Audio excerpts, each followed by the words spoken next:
Heretic here, and today on the Battlegrounds, we're talking about pirates. We are going to talk about all the minions, heroes, spells, trinkets, everything piratey that's good. Let's jump right into it. Now, as always, things may change. There may be updates, patches, minions will be buffed, nerfed, you know how it goes.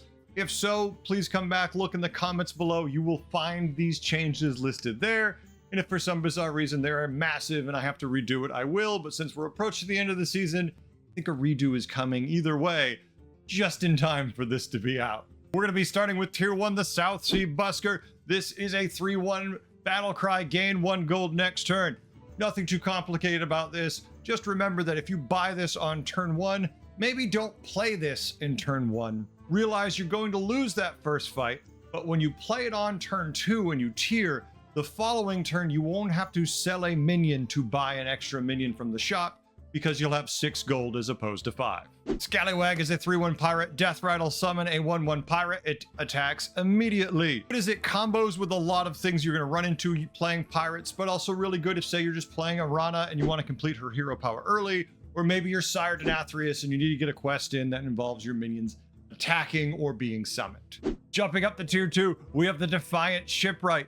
This 2-5 pirate is simple. Whenever this gains attack, gain +1 health permanently. Now, I don't care if you put 1,000 attack on this thing or 1 attack, it's only going to gain 1 health if you do it all at once. But if you have ways to apply multiple buffs to this minion of attack, every single time you do, it will gain 1 health permanently. It's really important, that permanent part of that, meaning you're going to get a decent bit of health that's going to stick with you. If you have a Rip Snarl sitting next to it and every time in the combat it swings, it gains health, well, that attack doesn't persist, the health does. Just remember, you could stack various forms of buffs on this thing and just keep kicking up that health and the attack and be all set. This can sit on your board the entire game, and you find minions later that will just keep buffing it. If you're playing a menagerie build, it's only pirate. This thing is going to get a little more value constantly and stick around pretty well. It's going to be hard for people to kill eventually if it gains enough health just through a sheer volume of you cycling whatever scaling you're doing. The Gift Pilferer is a 2-3 pirate that reads upgrading the tavern costs 1 less. I mean, really the only way you should have this is if your shop is complete garbage, and even then you probably should just consider tiering or rolling, or it's generated for free. Realistically, the effect of this minion is not great, and the stats are not insane either, so usually I pass on this. Corpse Refiner is a 2-3 undead pirate, meaning it's in both undead and pirate lobbies. Avenge 4, this minion sells for 1 more gold, so like all minions it sells for 1 gold, but if you have 4 minion die in the combat before this dies, you will now sell it for 2 gold, and it stacks forever, so you can keep piling this thing up. You don't want to keep this too long. What this is really good for, in my opinion, is if you get this early enough with the right board, is basically you tier to 4 on turn 8, and then you basically sell this and you immediately go to 5. Especially if you have a triple lined up and ready to go, or somehow just generated it in general. Now you're getting a tier 6. You've made so much gold from the refiner because it's not very hard for this thing to equal 6-8 gold. And an early tier 6 typically can give you some decent value. So I really do like Corpse Refiner in the early game with the right board through the mid game. Late game, you're never going to have this on your board, I hope. Rip Snarl is a 2-4 pirate. Whenever a friendly pirate attacks, give it +3 attack. So obviously you like to have this thing sitting way in back, maybe a couple taunts in the way, and say 2 to 3 pirates out front. Let this thing just buff them passively and do its thing. Always a good pirate if you have any other pirates. At Tier 3, we have the Crow's Nest Sentry. This 4-2 pirate battle cry. Give your other pirates +4 health. Now, this is one of those pirates you very rarely will have on your board, but if you're running 3-4 pirates, why not cycle this thing? First of all, if it has to be on your board, it has 4 attack, which isn't bad, and it's going to give all your other pirates 4 health. That is significant, especially in the early mid game. That is just a ton of health and really can make a difference. A great pirate minion to cycle. Gunpowder Courier is a 1-6 pirate. After you spend 4 gold, give your pirates +1 attack. Now this one can scale your board for a long time. You typically don't see this at the end of the game on people's boards. It can be there, but it's really good at scaling you through the mid game, really. I feel like it really excels there when you first find those minions that you care about. It's going to put some permanent stats on them. Let them get there and do a good job at actually dealing some damage. I do like Gunpowder Courier, just it's got to be found early. After like turn 8, I definitely do not want this. Even if I'm playing a whole pirate board, I usually can find better. But if you find this thing early, it is really good. Landlubber is a 4/5 elemental pirate. The tavern offers an extra tavern spell after each refresh. Now, if you're doing anything spell related whatsoever, Landlubber is always worth your time. If anything, 4/5 is just a really solid statistic line. That's really good at tier 3. So this is just a good body that's going to give you access to, if anything, more spells in the early game. That is incredibly good. And in the late game, if you end up doing a spell build, even better. Peggy's Sturdy Bone is a 4/2. After a card is added to your hand, give another friendly pirate +1/+1. Now, is Peggy good in the current meta? Not great, really. Not bad, but not great. Peggy used to be, you'd get one Peggy and one other pirate, or two Peggies and another pirate, and you just kind of cycle and have a good time. Right now, at least, Peggy feels a little slow. Just doesn't quite get there. At least typically when I get to play pirates, I still have used Peggy multiple times. There's still a time when they're very good, especially if you're only like running one pirate. If you're sitting there and you've got a Peggy and a Defiant Shipwright, you could just cycle cards like crazy and buff that Defiant Shipwright to the moon. It could be an absolute monster because every buff is essentially a 1/2 buff on that Shipwright. Really adds up super fast. But Peggy in a full pirate board right now just feels like there's other minions that do the job better than cycling, dozens of cards to get the stats you get for the Peggy, compared to what other tribes have to do to get those same stats. In some cases, is much easier. I like Peggy, just doesn't really work on a lot of boards unless you can get a full infinite APM setup going, and even then it still feels like there's better things to splash in. Lovesick Ballast is a 3/4 battle cry. Give a pirate +1 health for each gold you spent this turn. Obviously, the later in your turn you use this, the better. Do not use this early unless you have to. Obviously, if you know you're about to have to buy a triple, maybe you can play out the first two, buy the triple, and then you can hold on to the gold version to play until you've done all your other plays. Then it makes sense. But otherwise, you want to play Lovesick Ballast at the very last moment of your turn for the maximum possible benefit. Because of course, the more gold you spend, the more health it's going to give. Obviously, if you can have a brand in conjunction with this, that is now doubling the health you're giving, especially if you have a golden one. That is a lot of health, folks. Don't pass on it. Definitely cycle this thing up and make your pirates very, very hard to kill. Blade Collector is a 3/2, also damages the minions next to whomever this attacks. Now, we commonly refer to that as cleave. So if it hits a taunt, there's a minion to the right and left of it, it'll hit them both. It is incredibly effective to bump these things up. Right now, I feel like with most pirate builds, you don't generally see Blade Collectors because most pirate builds later are doing more swarm, token-heavy builds. That being said, Blade Collector in a Menagerie build is terrifying, and you will see a lot of them there. So definitely be wary when you see pirates in a lobby. Always expect there being potential for a cleave. And if you see a late game pirate board that's doing a heavy APM build, not a whole lot of tokens, definitely they can splash in a Blade Collector fast and make it very big, very quick. Ice Fisher is a 3/3. After you buy a minion, gain stats equal to its tier. I adore this minion, especially at tier 4 as opposed to where it started at 5. The problem is you have to find it early, or the benefit, depending when you get it. If you triple into this thing, yeah, go nuts, start cycling. But remember, it's the tier of the minions you're buying. So if you triple into it at 3, you're only getting 3 every time you pick one minion up in the shop and play it for this thing.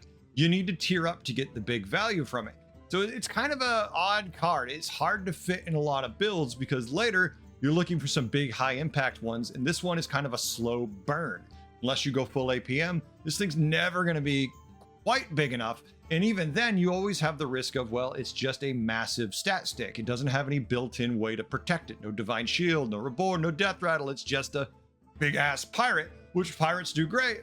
But you have to be wary depending on what kind of opponents you're running into if this is good. Sky Pirate Flag Bearer. This 4/4 start of combat, give your other pirates Death Rattle, summon a 1/1 pirate, it attacks immediately.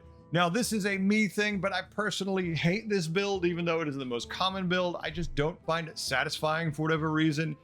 I mean, it probably speaks to the leapfrog players more than me. I didn't hate leapfrogs because I felt like leapfrogs, it was at least fun to watch and see where the animations to hop around with were going to happen. The issue with Sky Pirate is it's just this math problem in your head when you look at their board and you go, how many are they going to summon? Do they have a Titus Rivendare working with it? Are they running neutral minions? You're like, what? Wait, neutral? Why does neutral matter? Well, let's just say dragons are in and pirates are in, and you have a persistent poet sitting next to, say, a Motley Phalanx or a One Amalgam Tor group. Don't use the atrocity because it already has a built-in death rattle that can get in the way. It can work in a pinch, but it's obviously not optimal. And what happens is every single start of combat buff you put on them is permanent because of the poet. So now you have one minion that, say, summons 3. Oh, you have a Titus? 6. Oh, you have 2 of them? 12. Oh, you have a gold. Yeah, you get it. You just, it becomes this combat of listening to the sounds of pirates swinging at you over and over and over and over and over and over, and then they get Eliza, and yeah. We're gonna go into this build and we'll go into all the details. I've covered some of it right there, but I just don't like the play style of this. That being said, it is fun for the person who's winning with it, I guess. Not when I played it, but I'm gonna guess somebody likes playing this monster. We'll discuss it in the build. Jumping up to 5, Cruise Controller is a 7/3 death rattle for the rest of this game. After you summon a pirate, give it +5 attack.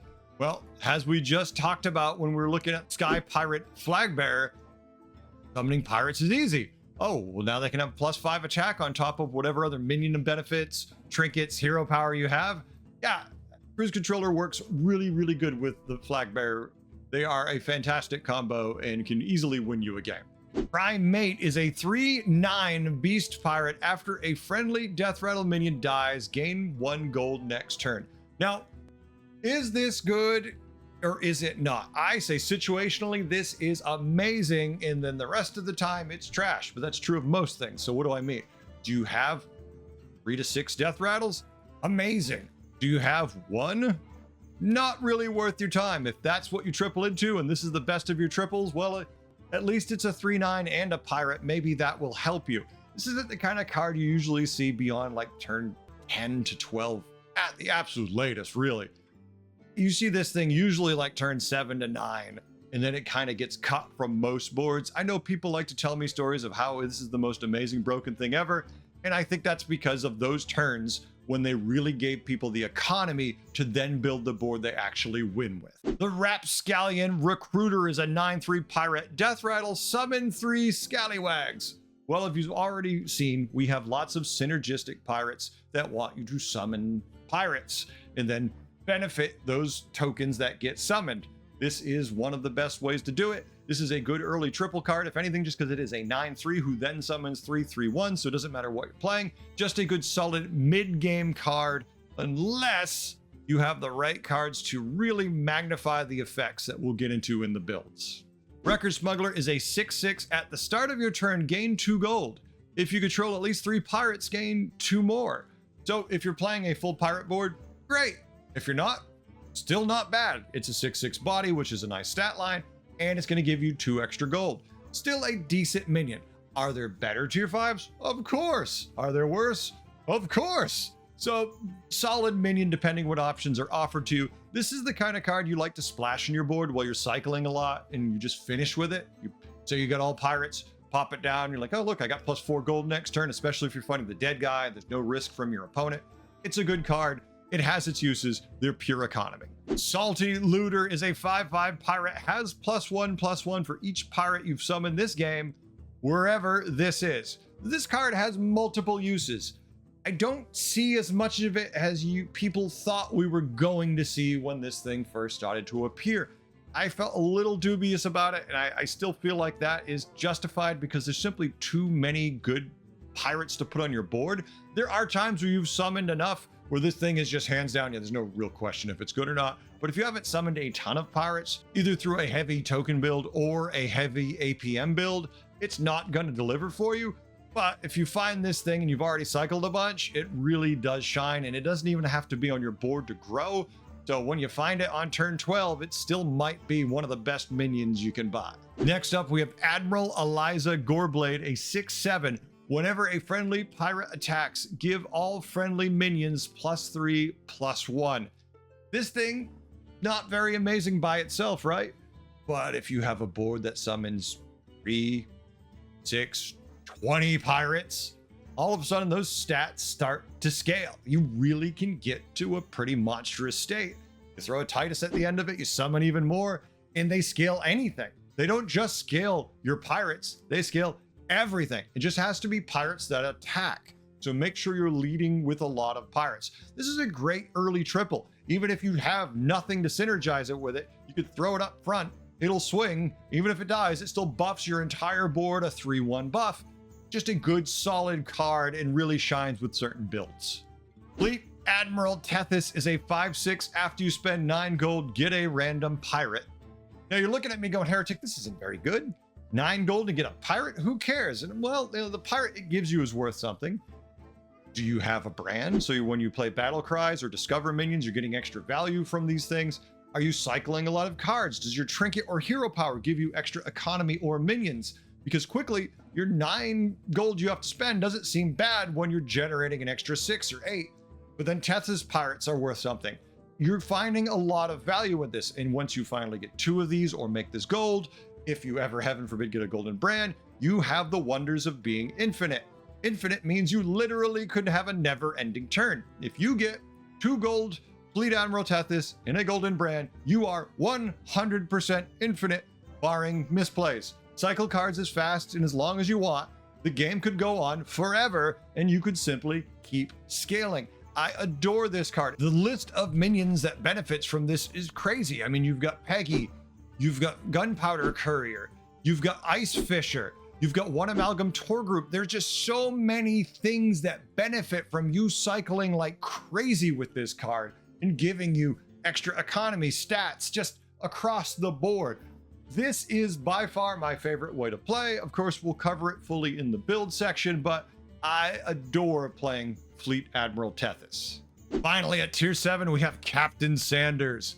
7/7 battle cry, make a friendly minion golden. Now, you might have never seen this card in play, but it might have won games for your opponents that you never knew, because whatever key, really important card they need to make gold, this thing does. It is so useful when you're just like, oh yeah, my brand, gold. My Titus Revendare, gold. My Eliza, gold. Whatever you need gold, it's gold. It doesn't care. Do you have a young merc guy? You can sit it on the board next to this at the end of your turn. It's gonna make something gold. It is a really good card, but typically it's one and done. You play it, you get rid of it, you don't worry about it. That's why most people don't know that they've suffered its wrath, even though it's been there kicking around. Let's not even think about what some heroes can do with this. Just be wary that, yes, while you're playing Jandis, you could play this, hero power it, buy it from the shop, and keep replaying it. But if you're fighting someone like Tess or Scabs, they also might steal it from you. So just remember, while there are ways to cheese it out with your hero power using certain heroes, there's also ways certain heroes can steal it from you, or just find the right spell, say, cry foul, get lucky, and snag your Captain Sanders, or at least a copy of it, and then start abusing you in the same manner. Now let's talk spells. Of course, if we're playing any one tribe, you've heard it 100 times already, but Chef's Choice, Planar Telescope, Lost Staff of Hamul are all great if you're playing any one particular tribe. Gives you discovery of the tribe you want, so of course these are good things, and you should be doing them if you find yourself playing one tribe. Otherwise, I would say the only really spell that we need to worry about for the purposes of pirates to try to understand how they work is Plunder Seeker. Now this is a tier 4 7 gold spell currently that reads, steal a random card from the tavern for each pirate you control. Now obviously this is 7 gold, so if we can find a way to get this free, either through generation of some random ability or just find it in the shop is good, then it's always worth it, of course, because hey, if there's 3 minions you want and you can spend 7 gold on the spell, play it because you have a bunch of pirates, steal that shop, you're getting extra value, it's worth it. So especially when you're playing pirates, you should keep an eye out for this spell because it's just a damn good thing. If you're running 7 pirates, you can play this thing out there. You're always going to get the value back on it. And generating it for free, obviously, would be the ultimate way. So Rodeo Performer can be your friend when you're cycling with pirates, just on the off chance you get to discover this. Pirates, I believe, can play any hero. You are not really locked in with this tribe. Well, there are some heroes that give you slight advantages playing pirates. For the most part, there's nothing that gives you an overwhelming, hey, I should play pirates. But for the purposes of being a completionist, let's look at the pirate heroes and a hero that can give us some advantage while playing pirates, if we happen to be playing pirates. Not because we're forcing from turn 1. Bad idea. Unless you're playing one of the pirate heroes, in which case, I guess it makes sense. And with that idea, we have to start with Captain Hogger, who is passive after you buy a pirate, gain 1 gold. This is, of course, pretty good, right? Hey, every time I buy a pirate, I'm gonna get 1 gold? Awesome. Well, I mean, not insane. Maybe if it gave you a coin spell, maybe if that coin was, you didn't have to use it that turn somehow. It could be used in that turn or the next turn. Maybe then it would be better. But Hogger never feels really good to me because he doesn't shine till you really get to like tier 4. Unless somehow you just get lucky and there's just pirates in every shop you go to. Then he's great. Yeah, if you could tell me it's like an oops all pirate build and every time you hit refresh for the entire game, there's guaranteed to be at least 1 pirate in the damn lobby. Yeah, Hogger's fantastic at that point. But if you ever have a turn where you really roll 3 times and there's no pirates, and you're thinking, well, I'm Hogger, I'm gonna ignore what I should be taking and just take pirates, take the best statted minions you can and then buy the pirates that make sense. That's what usually you should be doing. The issue right now is you have trinkets that will punish you then because it will give you trinkets that might be good for other tribes, but then it makes it so your hero power is essentially useless because you won't be buying any pirates. I really am not a huge fan of Hogger typically. When Hogger was a minion, folks, that was the heyday of Hogger. Hell yeah. If Hogger's only hero power was Hogger's in the shop and only Hogger can buy it, then I like Hogger. But it being the hero power that it is, I don't particularly love it, at least as the game exists right now. Patches the Pirate has it a little better than Hogger, in so much that their hero power is Pirate Party, and that is starts at 3 gold, get a pirate. After you buy a pirate, your next hero power costs 1 less. Yeah, so if you buy 3 pirates, guess what? It's free the next one you do. So if you do that in 1 turn, it will actually bank some of that for the next turn up to making it free. So if you say used your hero power and then you bought 3 pirates, it actually would make it so your next power is free, which is good. It doesn't go beyond that. You can't stack extra free pirates. That would probably be too good, but let's face it, that wouldn't be happening till like turn 12 when you've got an amazing board and you already were winning anyways. So what's the point of making it win that much harder more? Patches isn't bad. Definitely can do it. I think at lower MMR thrives a lot better than at higher MMR because you don't usually want to tunnel so much, but typically Patches has so much armor that he can get away with it because, well, just not that great without that kind of armor to buy you time. Illidan Storm Rage. Hero power is Wingman, and that is passive. Start of combat, your left and rightmost minion gain +2/+1 and attack immediately. Well, since many pirate builds are based around summoning tokens and throwing them at people, then you're going to get 2 attacks before anybody else does with Illidan of your pirates, which will, if you're running like an Eliza type build, give you instant stats and get that snowball rolling a little faster. I don't think with Illidan you have to play pirates. You can play anything that benefits from attacking early, which is most builds, but with pirates that is definitely magnified a bit by the effect of most of the minions builds in the tribe. So definitely when you're playing Illidan, pirates are a good fit. Just remember, as always, to remember your positioning on your left and now your rightmost minion. Don't forget about it. Don't space on it. Put your Titus in the far right and then watch him swing second and probably die. Let's talk trinkets. Now, what trinkets are we looking for when we're playing pirates? Varies dramatically depending on the build we end up doing. So some of these will seem really good and some of these will seem really bad depending on what your mindset is going into this. Because if you're thinking, I want tokens, I want summons, you're going to want one group. And if you're like, I want to cycle cards, I want APM, you're going to want another group. And they really do not cross well at all. So when you see a little line kind of forming in your head as you're going through these, do you know which ones you kind of naturally gravitate to just as I'm going over these probably? But regardless of what build you're doing, Colorful Compass, the lesser and the greater, playing one tribe is always going to be worth it when it offers you that tribe, because getting 1 to 2 minions from that tribe every single turn is almost always going to be worth it unless you're incredibly unlucky. So always a decent investment. Windrunner Necklace, both the lesser and the greater, basically leans towards more of a token build, but realistically the plus attack can work well with either. Just works a lot better when you're throwing a lot of tokens at people, as long as those tokens die. And since pirate tokens are basically made of the most fragile glass that ever existed, you're always going to have them die. Thus, you should get more value out of these and are a very decent one, regardless of which one you take. If your board supports it, it works. Now, Booty Bay Brew, both the lesser and the greater, I would say can work on the tokens, but the risk you run in with the tokens is it might buff something you need to not die when it's opportune. Meanwhile, if you're playing an APM style build and you're cycling a ton of cards, obviously getting stats in addition to those cards' natural values is going to be massive. And yeah, if you find yourself going infinite and you say have the greater Booty Bay Brew, you are producing a lot of decent stats on your board, and that's just fun to constantly being cycling and buffing the minions on your board. Kodo Leather Pouch, both the lesser and the greater, the same idea applies to those. If you are cycling a whole bunch and you want those minions on your board to stick around and not die to get effects from them, Kodo Leather Pouch will definitely help you get some more stats to win some early fights. And then late game, if you're cycling enough, just crush people with raw stats. Now, Ship in a Bottle works not too bad considering where it is. The issue with it is it's at a point where you usually don't want to commit to anything just yet.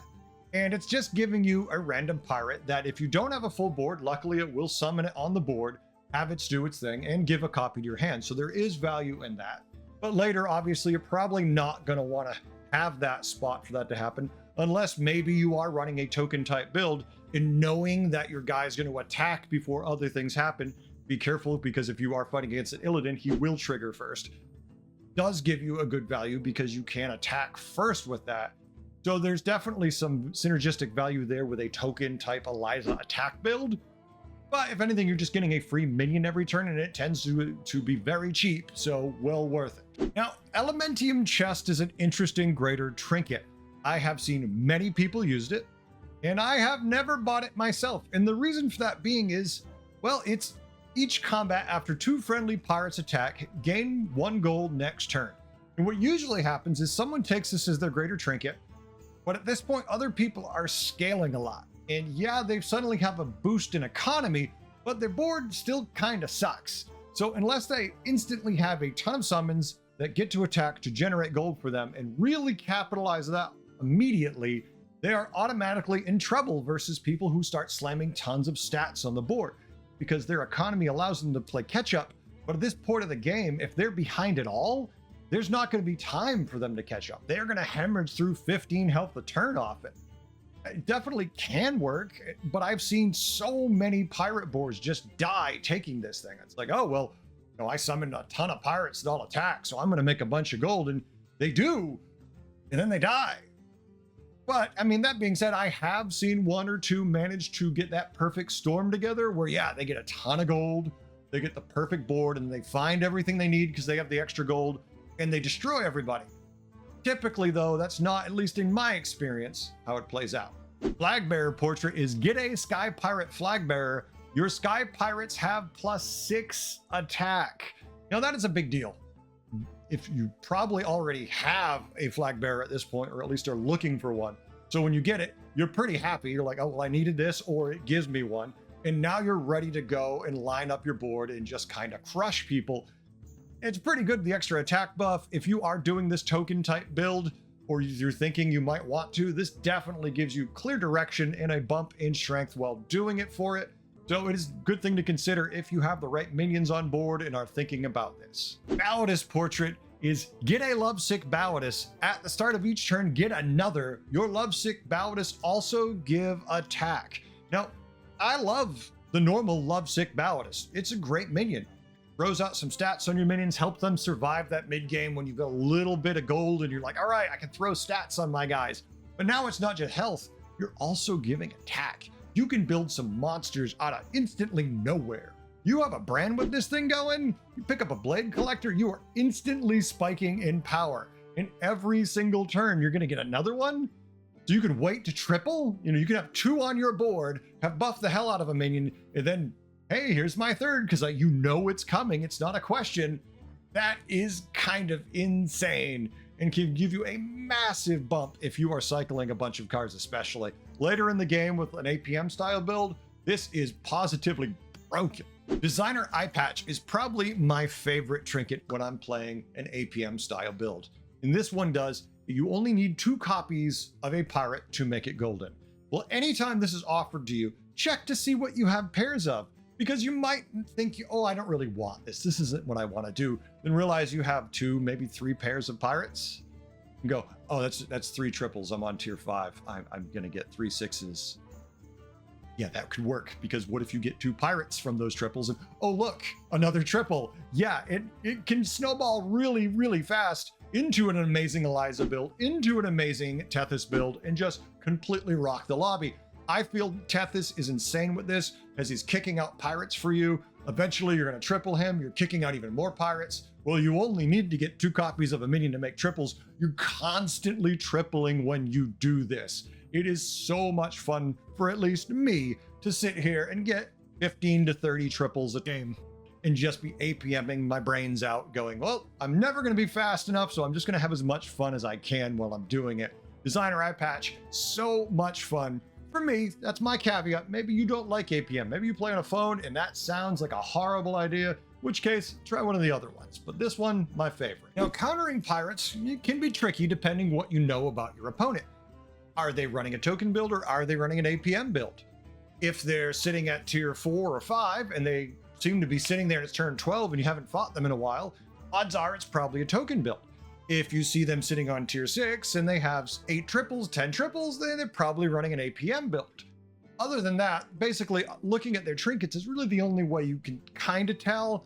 It's hard to know sometimes because people could just get lucky, get the wrong trinkets and say, oh wait, but still manage to successfully pivot into one of the other builds. So you're never 100% sure. So just try to remember when you fought them, what it looked like they were doing. They're running a token build. You want to look for something like Interrogate White Mane, hopefully to put taunt on one of those important back, their Titus Rivendare, Rapscallion Recruiter, stuff like that. Beyond that, it's a little hard to counter that build other than just get so big their tokens don't matter. They can summon out 1,000 pirates, but if you're big enough, you can just take those punches even with Eliza, hit buffing them up and go to town. But other things you could do would be something like Upper Hand with a Tunnel Blaster. Yeah, you might end up triggering some of their death rattles, but if you're not really running any Divine Shields, you might also take out one of their key minions with the Upper Hand hit. With White Mane in play also, you have a little bit more chance of hitting those other units. And one other fun, annoyingly effective way to deal with some of this board is to have a tiny taunt minion, because some of their minions will attack, and of course it won't be big enough to kill these minions, and thus they will get less triggers on the many pirates they have that summon additional pirates. Doesn't always work, depends what build they're how their board actually looks, but often this can do the job, especially if they're utilizing Eliza to scale their board. That's kind of the easiest ways to deal with that kind of board. Now, if they're running an APM build, it is actually much easier to deal with. Well, in so much that you either know if you have a chance or not. If they're massive, you need a lot of scams. So you're going to need basically any sort of venom you can find. Throw it all out there, let it knock them down, because one hit kills, that's all you need. Otherwise, are they running a huge blade collector? You could taunt a Leroy or stand it next to your taunt. If they've just got massive pirates in general, hell, then you throw things like Bramble Witch. It's your standard package of just trying to outscam them if you can't outstat them. There's not much you can do beyond that. And yeah, when they hit really hard, they can get really, really big, but that's, a high roll board should be a high roll board. They should be winning something like that. All right, you know the minions, you know the heroes, you know the trinkets, you know the spells. Let's put together a board and see what we can do. Now, probably the most common way you see pirates running right now is this tokeny pirate board of doom where they throw a million death rattles at you. And we're going to start there. What do we call this build? We're just going to call it token death. I mean, it's just a billion tokens until you die. I personally hate this build. I don't care if it's good. I just don't like watching it on either end. Even winning with it, it just feels really tedious. Just hear them going off again and again. But the basics of what we're looking for and the main pieces we need for this build, I would say Cruise Controller and Titus kind of have to arrive, and you have to have any other pirate just to be thinking about doing this. Now, obviously, if you find an Eliza before you find those, or immediately after, that says, hey, we can try to find the rest of the pieces for this build. But it's really hard to find a Titus and a Cruise Controller. Those are often, in my mind, the prerequisites for it, because they're going to be some of the hardest pieces to find. You don't need the Eliza. I'm actually going to put the Eliza as kind of an optional piece for this build, because while you need some scaling, you get a lot more from the other pirates in this build that I feel like is important for the Eliza. It just takes up a spot. Can you fit it there? Definitely, and it will give you some punch, but I feel like if you get Cruise Controller and Titus, you are now going to get enough attack where you should be fine anyways, just utilizing these and not having to add the Eliza. So the next minion I'm going to say that is definitely required in a main piece of this build is going to be the Sky Pirate Flag Bearer. Probably already have this, which is wonderful when you have this and then you happen to find the Cruise Controller, and then you get the Titus and you're all together. But these three pieces kind of make up the main chunk of the build. Once again, the Eliza is optional, but the fact that this is just going to give all your pirates death rattle, now you've got the Cruise Controller that's giving you more attack when it dies, and then you have Titus who's doubling all those death rattles, means you've got the bulk, the main chunks of this board. Now we're just going to look to fill it out. What are the final pieces we need? There's a lot of things we can fit in here, but I'm going to say Rapscallion Recruiter is probably one of the best. Just the fact that it is a pirate that's going to attack and give you a bunch more scallywags, which enables everything else we're doing, makes this a must-do. And then if you can't find other pirates to help fit it, I would say Scallywag itself. Since it's tier 1, there's a good bit of them in the pool. You should be able to scrounge up a couple at this point. So you definitely can use these. So typically, I'll have the board laid out. I would like to taunt the Cruise Controller, and the reason for that being is we want that to die first, because that's going to make all of our other pirate summons have more attack.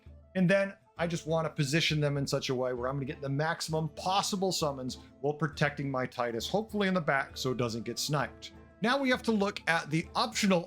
And when I say optional, I mean our Dragon's Inn, because now you want to find the Persistent Poet.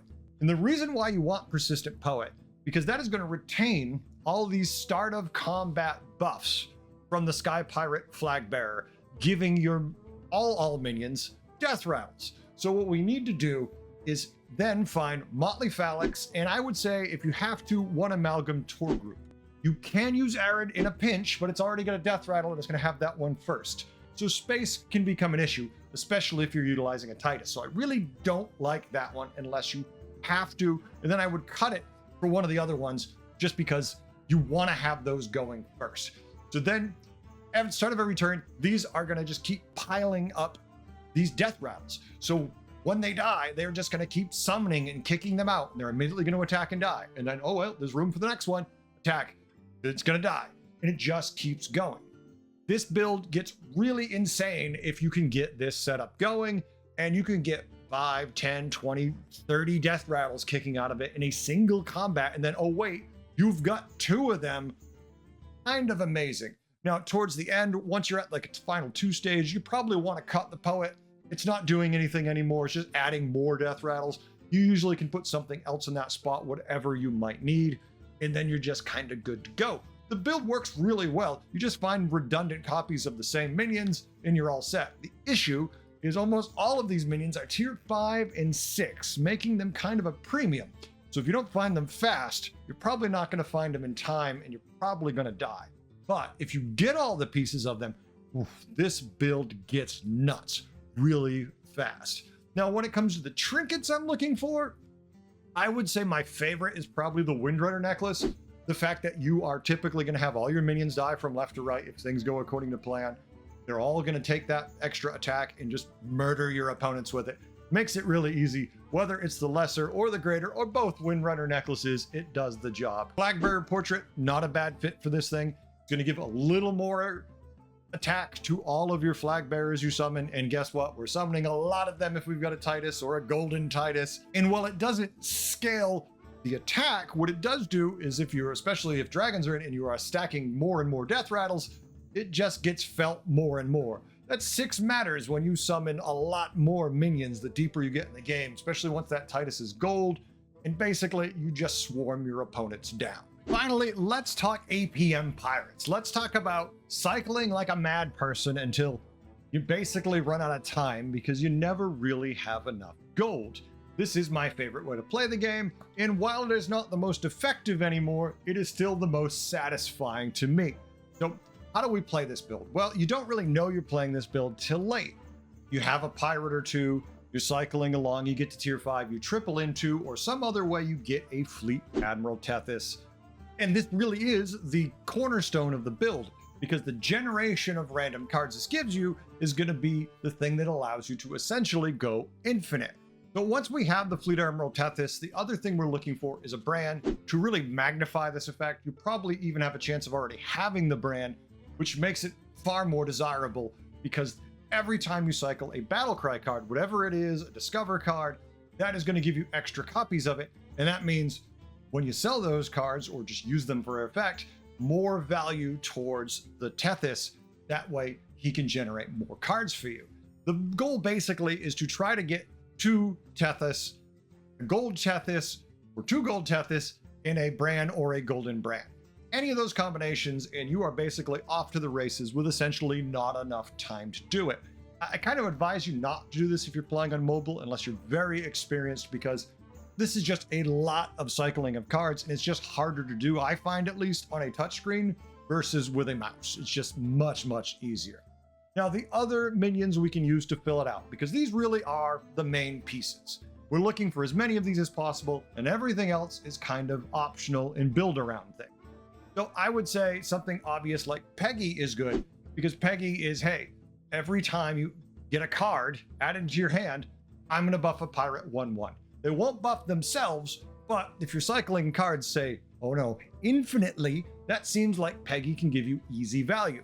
If you have 2 Peggies, while they won't buff themselves, they can buff each other, and you can get a lot of stats being thrown around. Often Peggy will already be on my board. I will use it a whole bunch, and if they're big enough, I'll just look for Channel the Devourer and spit it. But typically the Peggies don't get too big, so this is a pretty easy decision to make. At any time though, if you kind of feel like a piece of this board is getting too big and you want to cut it soon, I encourage you to either cut it immediately or really get that channel spell early and just kind of hang on to it. That way when you need it, you can utilize it right away. Another great optional minion that can fit this board well is a Blade Collector.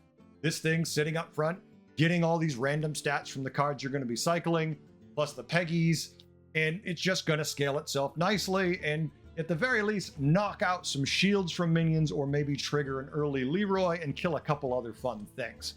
Another good minion to help with scaling that's optional, but still does the job, is 1 Amalgam Tour Group. Once again, we're cycling a lot of cards, and every time you play a card, it gives friendly minions of its tier or lower stats. And those stats are going to add up quickly, because once again, the goal here is to get infinite. And if we get infinite, odds are you're going to be able to cycle some high tier cards. Once you get to this point though, you want to make sure you start favoring higher tier cards. Now, obviously, if you have lots of time, you can keep scaling the low stuff, but the idea is if you cycle tier 5 and 6 stuff, you're going to buff more of your board than if you're just constantly cycling tier 3 and 4 stuff. You're just not going to hit as many cards with that value. Once again, it depends what tier the minions on your board are, if this is good or not.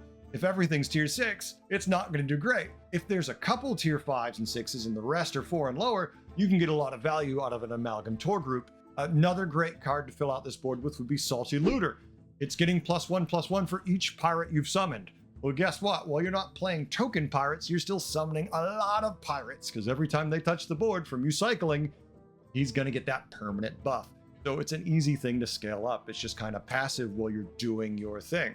Now, in the same vein of that is going to be Ice Fisher. After you buy a minion, gain stats, equal to its tier. Well, guess what? You're going to cycle a lot of minions, and this thing will get massive and just positively huge.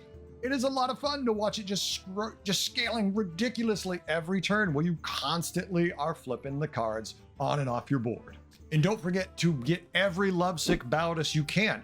If you are cycling, 50, 100, 200 gold a turn, if you get 200, you're amazing. Your turns are way too long. But then if you figure they have a brand and they're getting +1 health for each gold you spend, and then doubling it because the brand, or tripling it because the brand's gold, or doubling it because the Baldus is gold, you are going to put so much health on your minions. It's worth it. Try to spread this health around a little bit. Obviously, you want your hardest hitters to have the highest health, but if they run into Venom or a Leroy, it's not really going to help you. So even some of your smaller minions would say only have 100 attack. If they have 600 health, can do the job, and you can get a lot bigger than that the deeper the game goes with this. Now, when it comes for the trinkets we're going to be looking for with this, we're not going to worry about the lesser ones because you're not really going to know you're doing this build until we're in the greater trinkets. So whatever you happen to have, it's fine. We'll make it work, right? I would say Booty Bay Brew, not the best, but does the job. Every time you spend a gold, you're going to give a friendly pirate +3/+4. I mean, even that, a refresh counts for this purpose. So it certainly does not hurt your case. Kodo Leather Pouch, though, after you buy a card, 2 friendly minions getting +4/+4 feels a lot better because you're going to be cycling a lot of cards. So obviously, if you had to choose between the two, you would take the Kodo Leather Pouch. Next, I would look for Baldus Portrait if possible. Now, this is going to be giving attack and health for your Baldus, and you're going to get one every turn. So obviously, with all this gold, this is going to be great. Getting these extra ones means you've got guaranteed just stats for days coming online. Just try to, if you can help it, triple this for the extra stats. But at the same time, remember, every turn you're basically going to have infinite gold. So you want to make sure you have room in your hand to generate it, because oftentimes you will finish your turn with a full hand of cards. Just remember, this one's going to be better than most of the cards you might choose to keep in your hand over this. Finally, Designer Eye Patch, by far the best.